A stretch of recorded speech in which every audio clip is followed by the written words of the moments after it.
السلام عليكم ورحمة الله تعالى وبركاته. قال الله تعالى في كلامه المجيد وفي فرقانه الحميد. أعوذ بالله من الشيطان الرجيم. بسم الله الرحمن الرحيم. وما أرسلناك إلا رحمة للعالمين. صدق الله العظيم. সম্মানিত মুসল্লিয়ান কিরাম, পর্দার আড়ালে মা ও বোনেরা, আমরা আজকে আল্লাহ সুবহানাহু ওয়া তাআলার দরবারে শুকরিয়া আদায় করছি যে মহান আল্লাহ রাব্বুল আলামিন আজকে আমাদেরকে মাহে রমজানের 24তম তারাবি থেকে আমাদেরকে শরীক হওয়ার তৌফিক এনায়েত করেছেন। সেই জন্যে আমরা মহান আল্লাহ পাকের দরবারে শুকরিয়া আদায় করছি, পড়ছি আলহামদুলিল্লাহ। আমরা দরুদ এবং সালাম পেশ করছি আমাদের প্রিয় নবী, কলিজার টুকরা নবী, দু জাহানের বাদশাহ নবী মুহাম্মদুর রাসূলুল্লাহ সাল্লাল্লাহু আলাইহি ওয়াসাল্লামের প্রতি। সম্মানিত মুসল্লিয়ান কিরাম, আজকে আমরা আমাদের প্রিয় নবী মুহাম্মদুর রাসূলুল্লাহ সাল্লাল্লাহু আলাইহি ওয়াসাল্লামের জীবন থেকে আমরা কিছু আলোচনা শুনবো ইনশাআল্লাহ। আমাদের প্রিয় নবীকে আল্লাহ পাক আমাদের কাছে কেন পাঠিয়েছেন এবং আমাদের করণীয় কি জানার দরকার আছে না ভাই? নবীজি আল্লাহ পাক আমাদের কাছে কেন পাঠিয়েছেন, কি মিশন ছিল তার, কি উদ্দেশ্য ছিল, আর আমাদের করণীয় কি, এ বিষয় নিয়ে আমরা কথা বলবো। তবে একটি পর্বে আলোচনা শেষ হবে না, আমরা কয়েকটা পর্ব নিয়ে কথা বলার চেষ্টা করবো ইনশাআল্লাহ। আল্লাহ রাব্বুল আলামিনের পরে এই পৃথিবীতে সমস্ত মানুষের হৃদয়ে যে নামটি সবচেয়ে বেশি শ্রদ্ধা করে উচ্চারিত হয়, ওই নামটি হচ্ছে মুহাম্মদুর রাসূলুল্লাহ সাল্লাল্লাহু আলাইহি ওয়াসাল্লাম। জোরে বলুন কথা ঠিক কিনা? ওই নামের উপরে আমাদের জীবন, আমাদের মা বাবার জীবন, আমাদের সকলের জীবন উৎসর্গ হয়ে যাক। জোরে বলুন আমিন। জিক্রে ইলাহি যেমন ইবাদত, আল্লাহ পাকের জিকির করা যেমন ইবাদত, জিক্রে হাবিবিও ঠিক তেমন ইবাদত। সুবহানাল্লাহ সুবহানাল্লাহ। আল্লাহ পাকের জিকির করা যেমন ইবাদত, মুহাম্মদুর রাসূলুল্লাহ সাল্লাল্লাহু আলাইহি ওয়াসাল্লামের জীবনে নিয়ে আলোচনা করা ঠিক তেমন ইবাদত হয়ে যায়। সুতরাং আমরা যতক্ষণ পর্যন্ত আমার প্রিয় নবীজির জীবনী শুনবো, ততক্ষণ পর্যন্ত আমাদের আমল নামায় নেক দিয়ে পরিপূর্ণ করে দিবেন কে? আল্লাহ।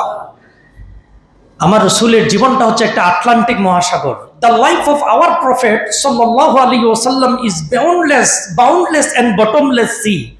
আটলান্টিক মহাসাগরে কত পানি, ওইটাকে মাপার জন্য কেউ যদি একটা চায়ের চামচ নিয়ে আসে, তার অবস্থা যেমন হবে, আমার মতো অযোগ্য ব্যক্তি আমার প্রিয় নবীজির জীবনী আলোচনা করার ঠিক একই অবস্থা হবে। তারপরেও চেষ্টা করছি নবী করিম সাল্লাল্লাহু আলাইহি ওয়াসাল্লামের জীবনী নিয়ে কিছু কথা আপনাদেরকে শোনাবার ইনশাআল্লাহ। হযরতে আদম আলাইহিস সালাম থেকে নিয়ে হযরতে ঈসা আলাইহিস সালাম পর্যন্ত, আমার নবীর আগের নবী ঈসা আলাইহিস সালাম পর্যন্ত এই পৃথিবীর জমিন একদিনের জন্য নবুয়ত থেকে খালি ছিল না। কোনো না কোনো নবী কোনো না কোনো এলাকায় ছিলেন, এমনকি একাধিক নবীও ছিলেন। কিন্তু আমার হযরত ঈসা আলাইহিস সালাম থেকে আমাদের নবী পর্যন্ত প্রায় 570 বছর এই পৃথিবীর জমিন একদিনের জন্য একটা নবী দেখে নাই, কোন নবী ছিল না। আল্লাহ রাব্বুল আলামিন একটা পরিবেশ সৃষ্টি করছিলেন যে আসতেছেন। কে আসতেছেন? হযরত ঈসা আলাইহিস সালাম আল্লাহ রাব্বুল আলামিনের কাছে বললেন যে, ঈসা আলাইহিস সালাম তিনি বললেন, মুবাশশিরাম বিরাসূলি ইয়াতি মিন বাদি ইসমুহু আহমদ। আমি হচ্ছি সেই নবীর শুভ সংবাদদাতা যিনি আমার পরে পৃথিবীতে আসবেন, তার নাম হচ্ছে আহমদ। জোরে বলুন সুবহানাল্লাহ।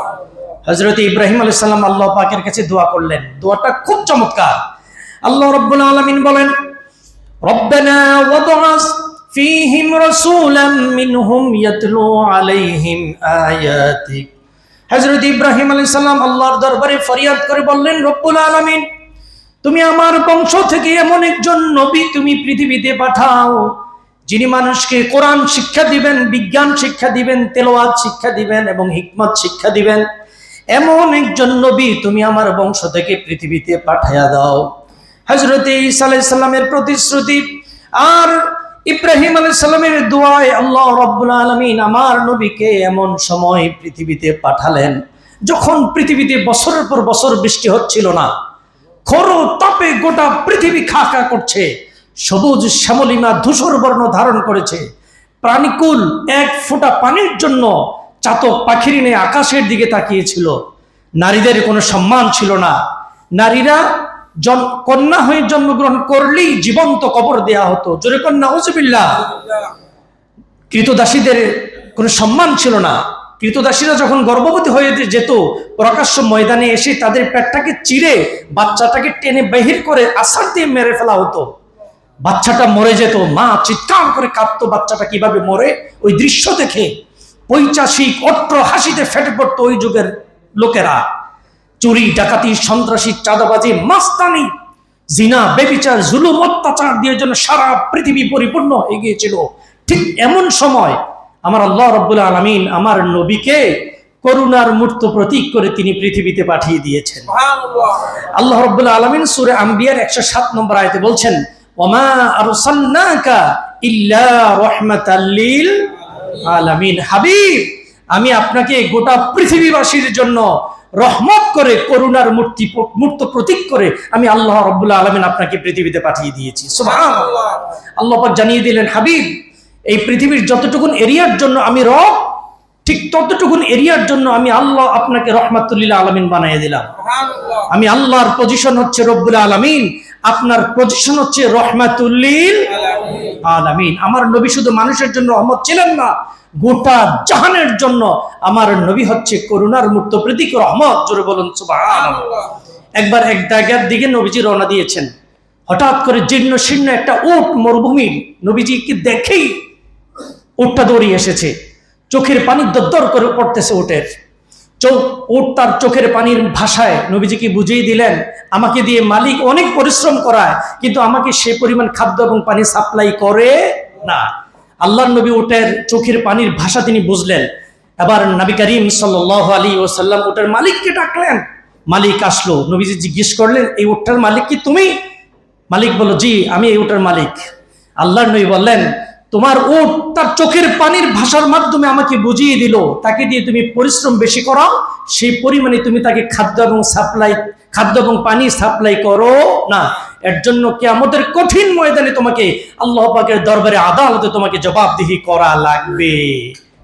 এই কথা শোনার পর উটের মালিক তিনি এবার নবীজিকে বললেন যে, ইয়া রাসূলুল্লাহ সাল্লাল্লাহু আলাইহি ওয়াসাল্লাম, আমার ভুল হয়েছে, আমাকে আপনি মাফ করে দেন।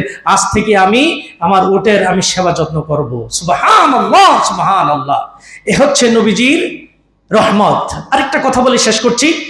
মসজিদে নববীতে নবী করিম সাল্লাল্লাহু আলাইহি সাল্লাম ইসলামের প্রাথমিক যুগে তিনি একটা খেজুর গাছের কাণ্ডের উপর দাঁড়িয়ে তিনি খুতবা দিতেন। গাছটা কি গাছ বলেন? শুনতেছেন কথা? দেখেন নবীর প্রেম, মোহাব্বত, ভালোবাসা কি জিনিস। খেজুর গাছের উপর দাঁড়িয়ে তিনি খুতবা দিতেন। কষ্ট হয় নবীজির। একজন সাহাবী এসে বললেন, ইয়া রাসূলুল্লাহ সাল্লাল্লাহু আলাইহি ওয়াসাল্লাম, আপনি যদি একটু অনুমতি দিতেন আমি আপনাকে একটা সুন্দর কাঠের একটা মেহরাব, মিম্বর আমি আপনাকে বানিয়ে দেব, যদি অনুমতি দিতেন। আল্লাহর নবী বলছেন যে, তোমার যদি মনে চায় তুমি একটা মসজিদে নববীর জন্য একটা কাঠের মিম্বার তুমি বানিয়ে দিতে পারো। এবার আগামী জুমাতে, এরপরের জুমাতে সুন্দর কারুকার্য খচিত একটা কাঠের মিম্বর তিনি মসজিদে নববীতে নিয়ে আসলেন, সেট করে দিলেন। নবী করিম সাল্লাল্লাহু আলাইহি সাল্লাম খুতবা দেওয়ার জন্য তিনি ওই মিম্বরে দাঁড়ালেন। সুবহানাল্লাহ বলেন। আগে দিতেন কিসের উপর দাঁড়াইয়া? খেজুর গাছের কাণ্ডের উপর দাঁড়াইয়া। যখন নবীজি খুতবা শুরু করলেন, খেজুর গাছটা ফুফাতে ফুফাতে মানে কান্নাকাটি শুরু করতে দিল। সুবহানাল্লাহ। নবী করিম সাল্লাল্লাহু আলাইহি সাল্লামের দৃশ্য দেখার পর মিম্বর থেকে খুতবা স্টপ করে দিয়ে তিনি নেমে গেলেন।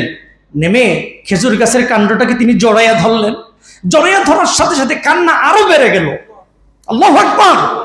নবী করিম সাল্লাল্লাহু আলাইহি সাল্লাম তাকে সান্ত্বনা দিলেন। এবার নবী করিম সাল্লাল্লাহু আলাইহি সাল্লাম কারণ জানতে চাইলেন, তুমি কেন কান্নাকাটি করতেছো? খেজুর গাছের কাণ্ড। এবার খেজুর গাছটার কাণ্ডটা ডেকে বললেন যে ইয়া রাসূলুল্লাহ, আপনি আমার উপর দাঁড়িয়ে খুতবা দিতেন, সব খুতবা আমি শুনতাম এবং আপনার পায়ের পরশটা আমি অনুভব করতাম। হুজুর, এখন থেকে তো আপনি আমার উপর দাঁড়াবেন না, আমি শুনবো না, আমার অবস্থা কি হবে? এই বিরহ ব্যথায় আমি কান্নাকাটি করতেছি। সুবহানাল্লাহ, কি প্রেম, কি মহাব্বত, কি ভালোবাসা। সম্মানিত মুসল্লিয়ানি করম, সময় শেষ। রাসূল করিম সাল্লাল্লাহু আলাইহি সাল্লামকে আল্লাহ রাব্বুল আলামিন করুণার মূর্ত প্রতীক করে আমাদের কাছে পাঠাইয়া তিনি দিলেন। এখন আমাদের করণীয় কি, এই বিষয় নিয়ে আমরা নেক্সট পর্বে ইনশাআল্লাহ আলোচনা করব। আমরা সবাই বসি। এই পর্যায়ে আজকের আলোচনা এখানে সমাপ্ত। ওয়াকির দাওয়ানা আলহামদুলিল্লাহি রাব্বিল আলামিন। সম্মানিত মুসল্লিয়ানি করম, আমাদের মার্কেটের সম্মানিত ম্যানেজার সাহেব আপনাদের কাছে